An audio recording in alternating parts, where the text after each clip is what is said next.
We are in the midst of the National Eucharistic Revival in the Catholic Church, and we're seated here today with two members of a parish, Christ the King in Lombard, that have done a great job implementing some initiatives to get their congregation interested in this movement and have a deeper understanding of the Eucharist. We're here with Deacon Clishem and Mark Shutock. Thank you both for making some time to talk about your experience at the parish level, so hopefully others can glean something from it for their own parishes. Well, thank you, Justin. Thank you for inviting us. So Deacon Tony, now you are the parish point person. So the USCCB had asked every parish to assign a point person to communicate with, deliver materials.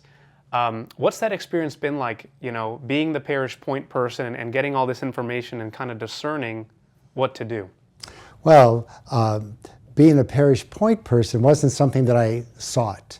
Our pastor, Father Jeff Stoneberg, reached out to me, asked me if I would be willing to take on this role as parish point person to help lead the initiative at our parish for the Eucharistic Revival.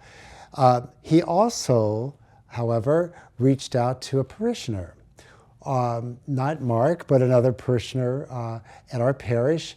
Her name is Sue, and Sue also took on the role of parish point person. In a sense, even though a parish doesn't have to have two point people, we did, and we were able to use our gifts to help lead the initiative in launching the Eucharistic Revival at the parish level. Great. Send out in pairs, just like Jesus sent the disciples out in pairs. Right. That makes a lot of sense. Now, there's actually a great playbook from the USCCB, and if parishes haven't, taken advantage of that yet, there's still plenty of time. So one is you could invite a Eucharistic preacher. We're blessed to have one in Father Gregor Gorsick right here in our diocese. I heard of another parish bringing him in soon to their parish. But also there is the Jesus in the Eucharist series. Now, how did you decide that, yes, we're going to do this here at Christ the King? Well, the USCCB was just a tremendous resource for all the parishes. So we received the playbook like every other parish in the diocese. One of the things I noticed is that the playbook itself is not overly prescriptive. It gives you some ideas, it tells you what you can do, and so we looked at the playbook and decided that having a Eucharistic preacher would be a great gift to our parish. So we did invite the Father Gregor from the Diocese of Joliet to come and speak at our parish on the Eucharist. He did that in August. And then in September, we launched the Jesus and the Eucharist small group study. And we previewed it. I mean, when it came out, we looked at it and saw right away what a quality program it was and how it would enrich our own parishioners' understanding of the Eucharist. Yeah, really powerful series, very well done. It's free and accessible to anybody out there. Now, Mark, what was your role in all of this? I was a participant, and early on I was asked to be a small group facilitator, a table facilitator.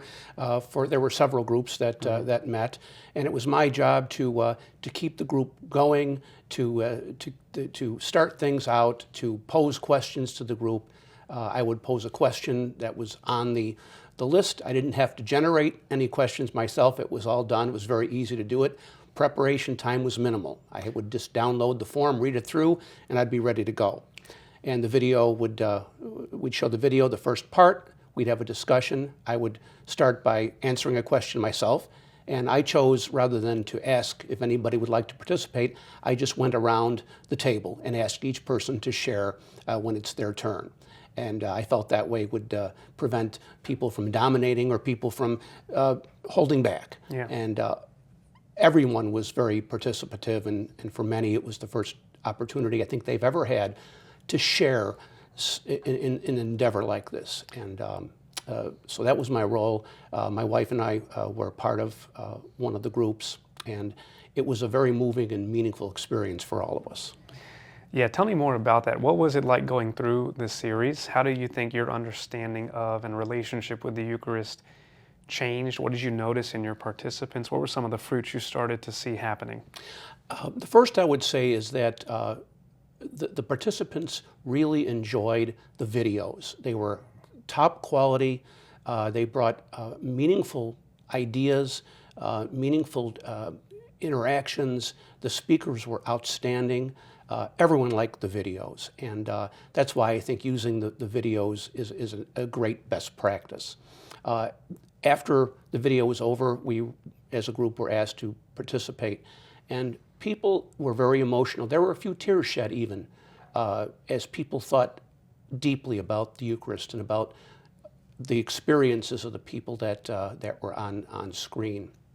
Perhaps the most meaningful of all was one of the astronauts taking the Eucharist into space, and that got a lot of discussion from the participants. But nobody held back, nobody felt uncomfortable. There weren't any deep theological questions posed or responded that would, where I'd feel uncomfortable not being an expert, and that's pretty clear that facilitators need not be an expert. Those kinds of questions would more properly be directed to the pastor or the deacons or our staff. So it was a chance for people to share their beliefs, share their experiences, tell their life story, relate to and respond to the issues that the video brought forth. I'm glad I was able to participate. Every session was more meaningful than the last.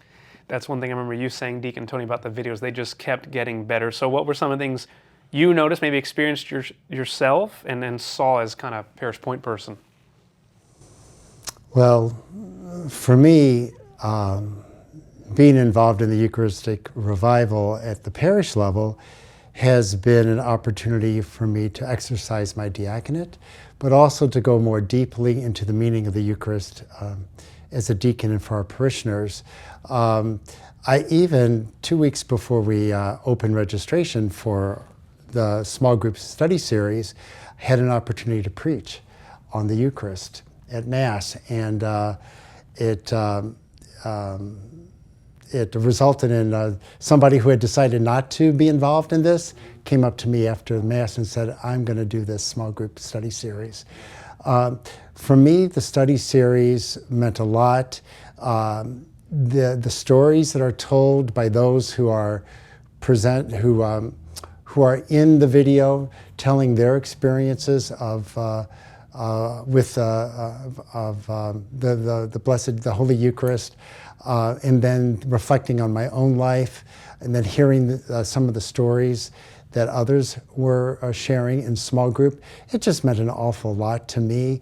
In a way, the small group, it was not any place where anybody felt threatened. People listened as much as they spoke. Some tended to listen more and speak less. Everybody had an opportunity to speak, but everybody had the gift of listening as well. And I noticed that parishioners who I knew, I grew closer to them by the end of that 7-week series, and each session was better than the one before. And I would say to myself, how could that be? This one was great. I hope next week is just as good as this one. And the following week, it was even better. We started in late September. We ended in early November, 7 consecutive weeks. We even met on Halloween night. Wow. Yeah. Well, we really encourage all parishes to take advantage of these resources. When you think about the big three of the Playbook, there's Eucharistic Preacher. Sorry, Father Gregor, we might be filling up your calendar right now, but Father Gregor. There is the small group series, but also we have the pilgrimage that's going to be passing by our area at the end of June.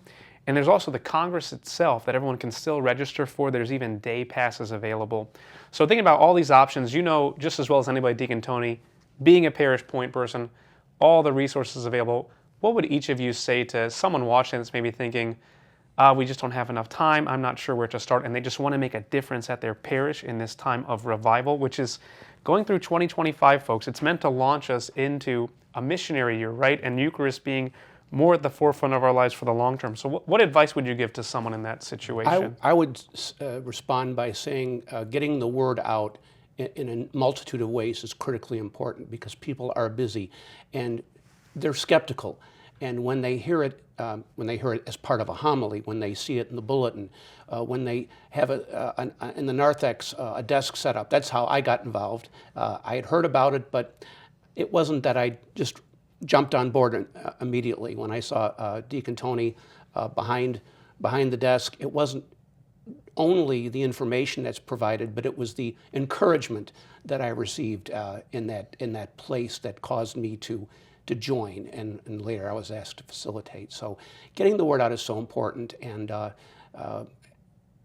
if that takes place, I think you're going to find that you have you'll assemble a group of people that are excited and enthusiastic about taking this journey.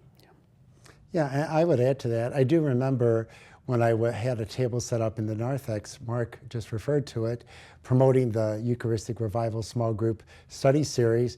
And like all the other parishioners, Mark sat in the pews and heard the announcement, maybe heard my homily, saw the bulletin announcements. But sometimes it's just a matter of, hey, Mark, what do you think? You think you might want to do this? And so I remember extending a little just invitation to him, and I think it was just enough to get him to think, well, maybe I will. We do a lot of things in our parishes and we know those of us involved in parish work, whether as a volunteer or a staff person, whatever you do in a parish, there's some work involved. We know how to pull off fish fries and bingos and craft events, and we know what's involved. It's not rocket science. You invite people, you put in bulletin announcements, you make announcements before Mass, you put up signs, you talk to people, you tap them on the shoulder, hey, what do you think? And you just plan for it. So what I would just invite people to do is to think, what greater priority is there at church than the Mass and the Eucharist?